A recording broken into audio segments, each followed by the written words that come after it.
tú utilizabas los términos correctos, por la honestidad, por la acuciosidad de la memoria que caracterizó a Dedé. ¿Verdad? O sea, ella tenía una memoria que era impresionante.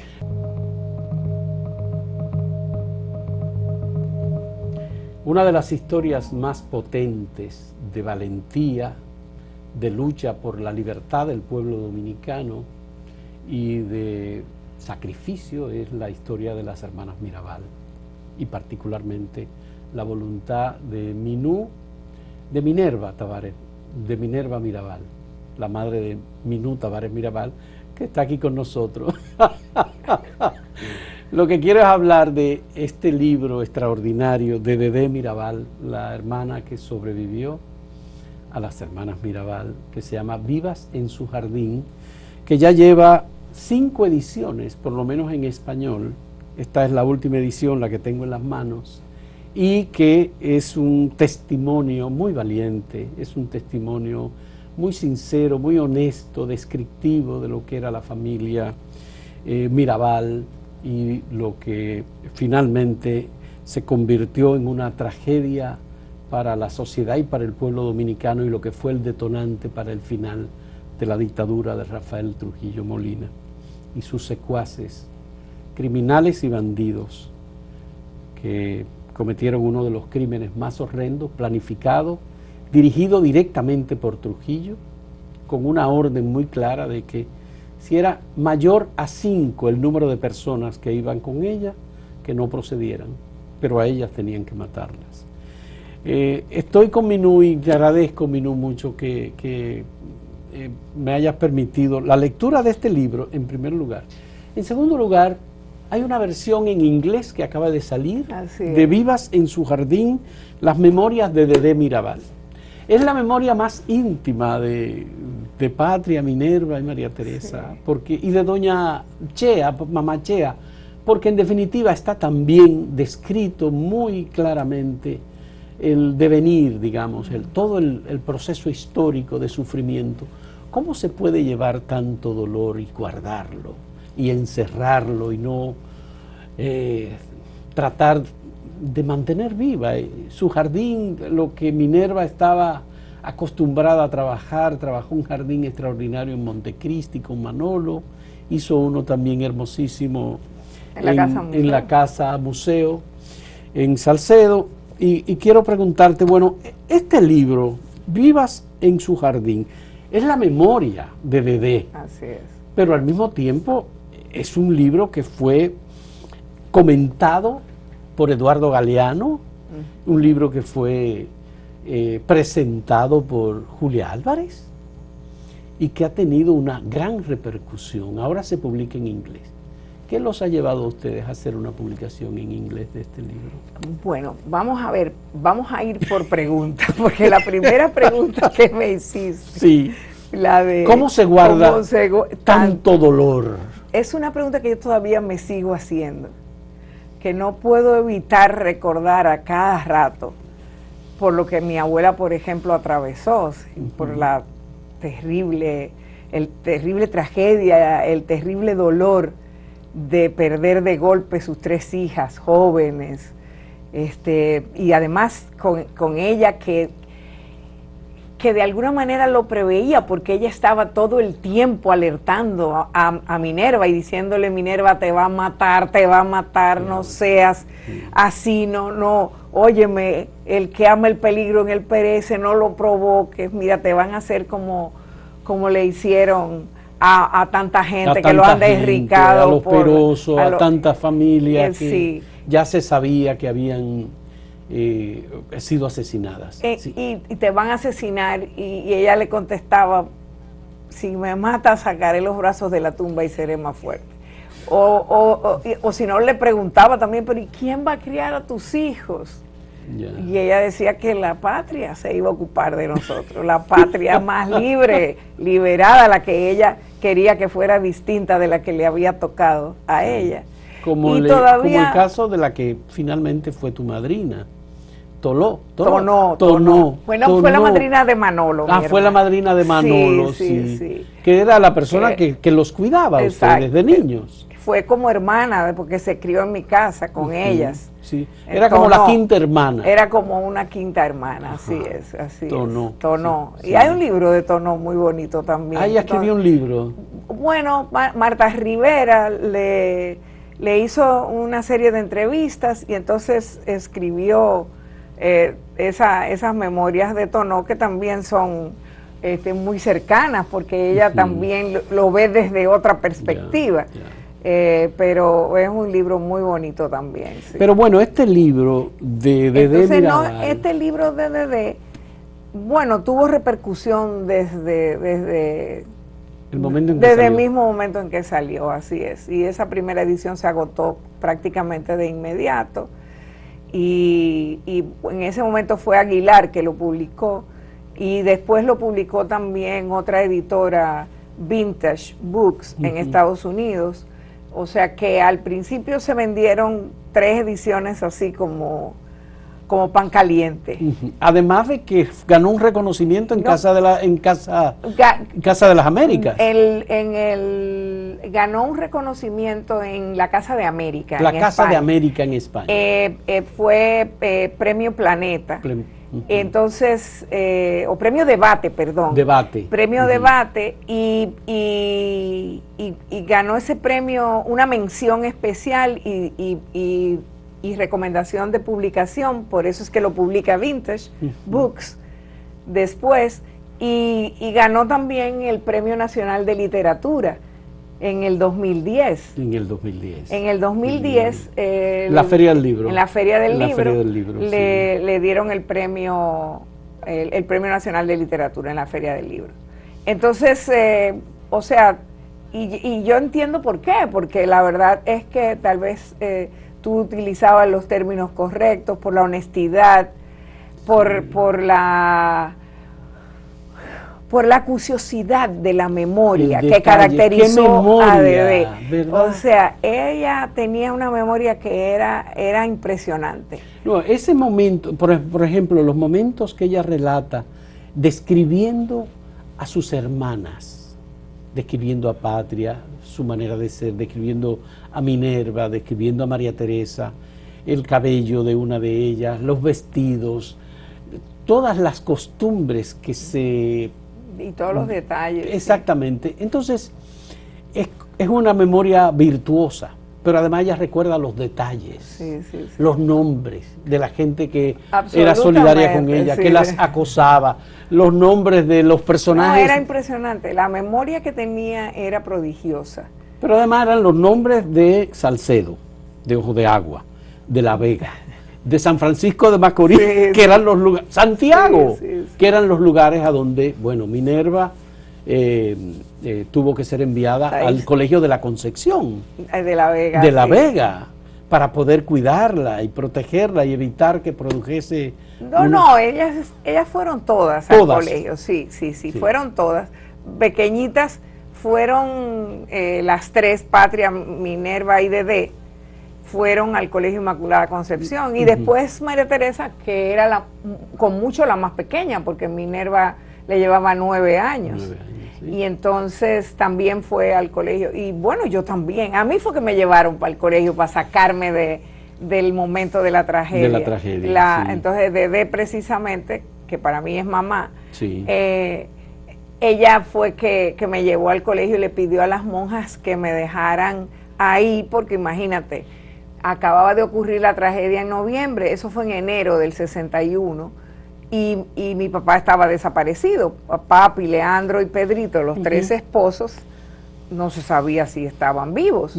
De hecho, yo recuerdo las discusiones, recuerdo a Mamachea, mi abuela materna, diciendo, pero qué, déjense de estar teniendo... Yo recuerdo eso, teniendo esperanza. Si las mataron a ella, ¿qué los van a haber dejado vivos a ellos? Y recuerdo entonces en contraste a mi abuela paterna, a mamá Fefa, recorriendo el país entero, yendo a todas las cárceles buscando a Manolo. Entonces a su hijo Manolo. Entonces era como ese contraste, y como para sacarme de de ese mundo tan triste que se convirtió la casa nuestra y toda la vida de la familia, pues me llevaron para el colegio de La Vega. Y yo era muy curiosa también. Entonces yo vivía preguntando, vivía poniendo en dificultades a todo el mundo. Sí, sí. Leyendo mucho. Y leía bueno, mucho. porque esa era una característica de Minerva, Sí. que salió mucho en ti también, porque Minerva era una joven que no era de su tiempo. Porque No. las muchachas se ocupaban especialmente de aprender los oficios domésticos y de Bueno, hacer ella estando en trabajos manuales. estando en la cárcel, Ajá. le pidió a mi abuela que contratara una profesora para que me enseñara a leer y escribir. Y yo no tenía, 4 años yo tenía. Ya. Y yo aprendí a leer a los 4 años y a escribir. Ya. Entonces fue muy... Y después mi papá también, a esa misma profesora, yo recuerdo para que como no se atrevían a enviarnos a la escuela, a mi hermano Manolo y a mí, entonces nos iban a dar clase a la casa, papá pantaleón. Pero ustedes no vivieron en Montecristi, ustedes vinieron a la capital. Yo sí viví en Montecristi, no. Yo viví en Montecristi con ellos y Manolo, mi hermano, de alguna manera se convirtió, él a veces lo dice de broma, tú sabes que Manolo tiene un sentido del humor, sí, muy particular, y entonces él dice, no, yo era como un pretexto. Entonces lo dejaban en Salcedo, bueno, él se enfermó y entonces que le hacía daño el polvo de Montecristi, y entonces lo dejaban en Salcedo para poder viajar todas las semanas de Montecristi a Salcedo y hacer los contactos para la conformación del movimiento 14 de junio. Se iban parando en los pueblos a contactar personas. En Santiago se reunían, iban a la misa en Santiago. Hay un testimonio muy hermoso de Simón Tomás Fernández en un libro que se llama Manolo el Justo, donde él cuenta cómo su impresión tan impactante de ver entrando esa pareja a la misa de los domingos en Santiago. O sea, que ellos venían o iban de Salcedo para Montecristi y se paraban en la misa de Santiago, muy súper bien vestidos los dos. Además, que eran buenos mozos los dos también, porque altos y entonces y entraban como a la iglesia y con el impacto que creaba, y ahí mismo en la iglesia aprovechaban para reunirse con el cura, para reunirse con la gente, se citaban en la Catedral de Santiago. Porque el 14 de junio se nutrió mucho de sacerdotes también, y seminaristas. así es. Gente muy joven, muy vinculado con la iglesia, que estaban opuestos a la dictadura. Bueno, lo que hace realmente el 14 de junio y hubo varios es juntar todos los grupos que se habían ido creando de manera independiente y aislada en diferentes partes del país. Ya. Y hay varios de esos sacerdotes que fueron asesinados. Sí, que estaban reunidos en un grupo que se llamaba Clero Cultural. Clero Cultural, exactamente. Asesinaron exactamente. Coordinado por un apellido Cruz. Ajá, el Padre Cruz. El Padre Cruz. Sí, que fue asesinado también. Fue asesinado, sí, ciertamente. Sí. Pero Minú, hay una de las... En la lectura de este texto extraordinario de Dedé, yo descubro, ella, obviamente a quien ella conoce a sus hermanas y por tanto describe más a sus hermanas y describe muy bien a Minerva. El carácter, el temperamento de Minerva está muy claro ahí. Desde chiquitita. Desde chiquita. Pero no hace lo mismo con Manolo. Manolo, digamos que no llega a ser definido por ella en la voluntad, en la decisión y en la creatividad incluso, porque con Minerva ella compartió, vivió, dialogó mucho, visitaron lugares, fueron a una fiesta invitadas por Trujillo, ¿verdad? Y entonces, varias fiestas. Entonces, por eso uno no logra agarrar bien a Manolo Tavares Justo, aunque sus compañeros sí hablan muy claramente de Manolo, con devoción. De Manolo se habla. Sí. Yo, todo lo que he oído, todo lo que he leído, pero de Minerva la mayor cantidad de información está aquí. Sí. Cuando hablé con Narciso Isaconde, Narciso me decía, Fausto, Minerva vivía en mi casa. Así es, con doña Chelito. Con doña Chelito. Y yo me iba a su habitación y cuando ella leía, cuando ella estudiaba, ella me decía, tú te quedas ahí tranquilo, callado. Y yo la veía a ella estudiando.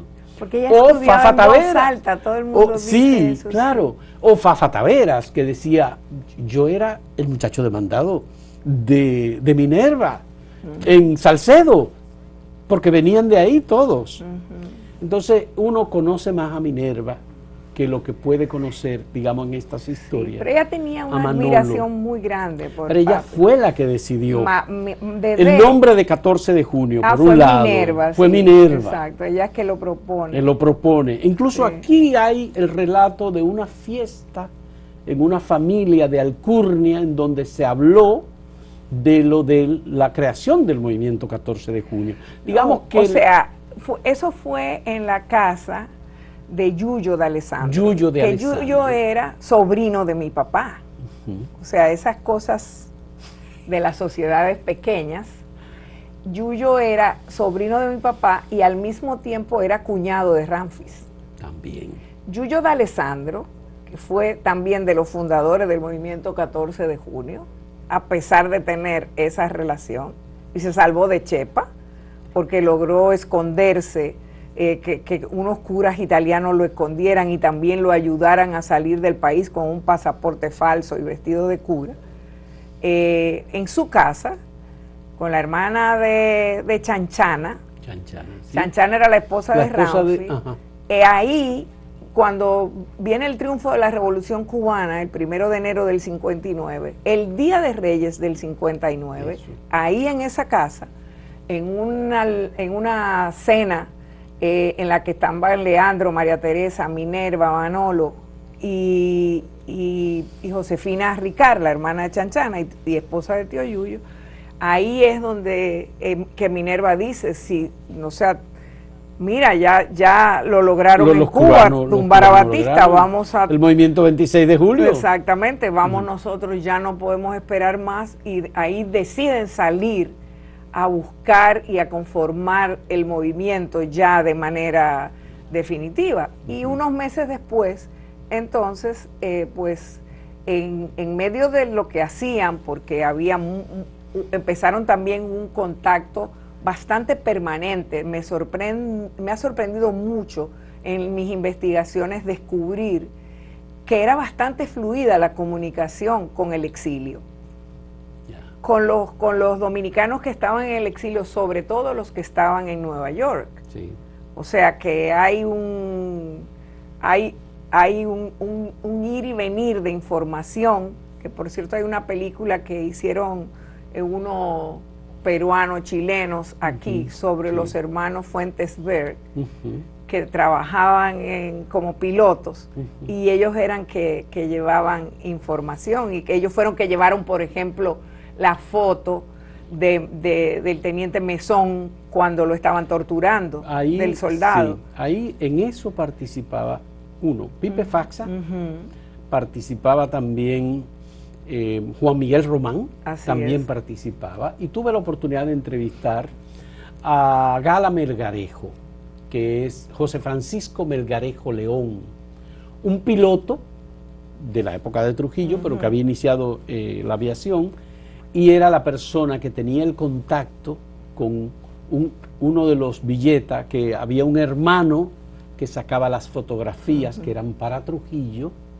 de los torturados, y esas fotografías eran sacadas luego en esos aviones al exilio, y eran lo que se mostraba como denuncia contra la dictadura. No, esa foto de Mesón fue un escándalo, de José Mesón, un escándalo a nivel internacional. Sí. Entonces había eso, y nada, entonces ellos arrancaron con ese trabajo a nivel nacional de reunir a todo el sentimiento opositor a la dictadura, en donde quiera que hubiera, y eso se fue armando, se fueron conformando los grupos, y se da entonces la primera reunión en enero del En 60, enero un de año después, 1960, exactamente un año en Mao. después, primero en la Casa de Patria, el 9 de enero, y luego entonces la reunión ya formal, que ahí es donde Minerva propone que fuera denominado el movimiento 14 de junio en honor a los héroes del 14 de junio del 59. Sí. Y por eso hay ese vínculo tan estrecho entre todos esos movimientos, digamos, de resistencia, de esos movimientos revolucionarios de la República Dominicana, que tienen un hilo conductor hasta la Revolución de Abril del 65. Del 65, sí, y la gente a veces se confunde entre el movimiento 14 de junio y después el partido político sí. que se conformó y la expedición, el movimiento revolucionario que fue descubierto por Trujillo y que luego se convirtió en el complot de velado y luego, de exacto, Fefe Valera, exacto. Ciertamente. Bien, vamos a hacer una pausa y cuando retornemos yo quiero mencionar una de las frases de Eduardo Galeano, lo que él escribió a propósito de cuando leyó, porque él pidió que él quería leer el libro de Dedé.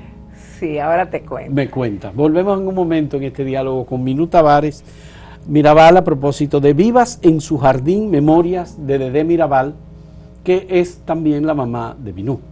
También, así es. Volvemos en un momento.